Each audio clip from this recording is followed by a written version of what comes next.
Hi, good evening. Dito naman yung mamila niyo. Ano, galing pa lang ako ng China buffet.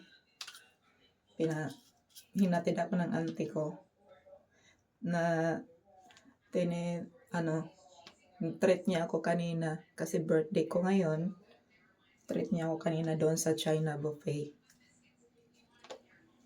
Yun, hinatid niya ako pauwi dito. Tapos bukas, mag-aano kami, magpa-file ng income tax return tuwing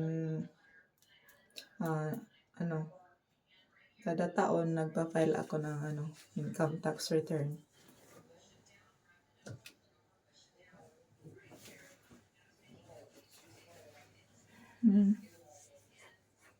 Tapos pagkatapos kanina doon sa may China buffet, namili kami doon sa Dollar Tree.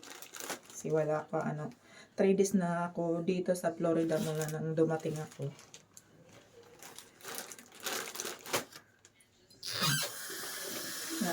February 6 month, pumunta ako dito sa US.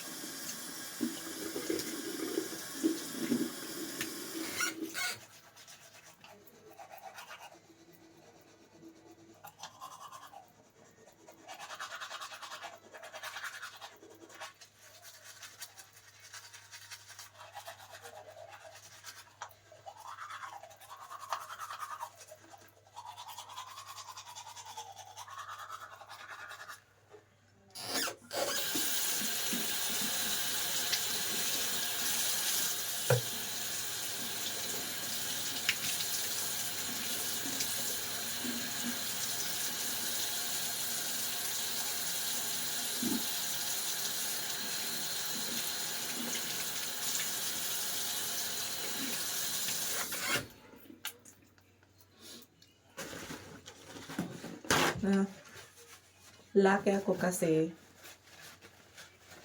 dati doon ako sa Minnesota nakatira. Nasawa ko, foreigner. Tapos namatay. So dito ako. Binenta na namin doon yung ari-arian namin. Tapos umuwi kami ng Pinas. Doon kami nanirahan. Tapos ngayon wala na siya. Yun. Pumupunta na lang ako dito para sa green card ko every 6 months. Buti na lang may dalawa akong auntie dito sa US, sa Florida.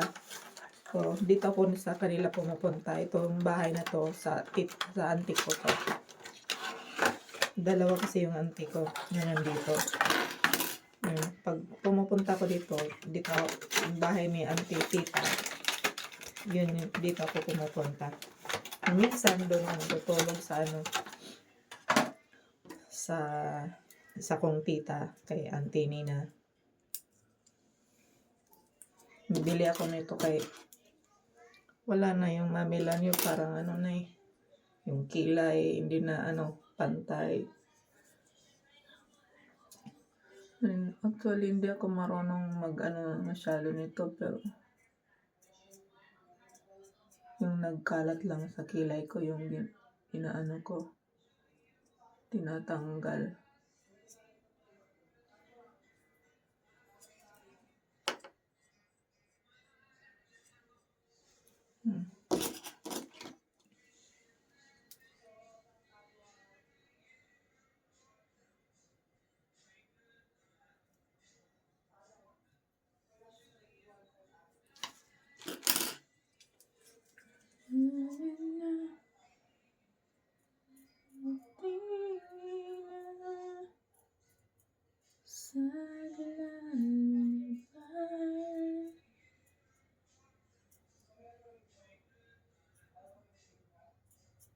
Yun lang, kada punta ko dito,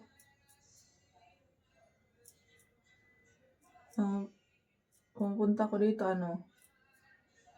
nag-i-stay ako dito hanggang 1 month. Minsan 2 weeks.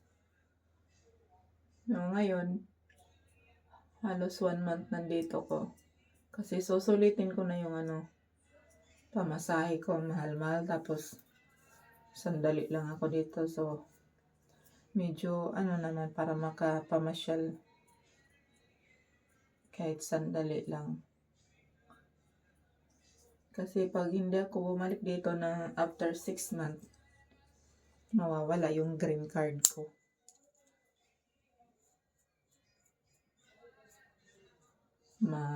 Siya. Hindi na siya valid. Mawawala na yung visa ng green card ko pag di ako bumalik dito.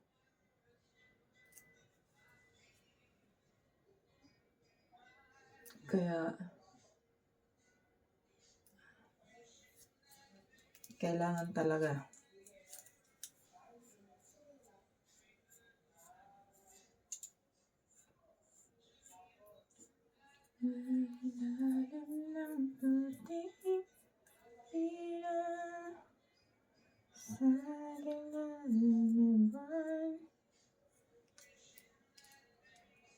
Parang hindi pantay yung dito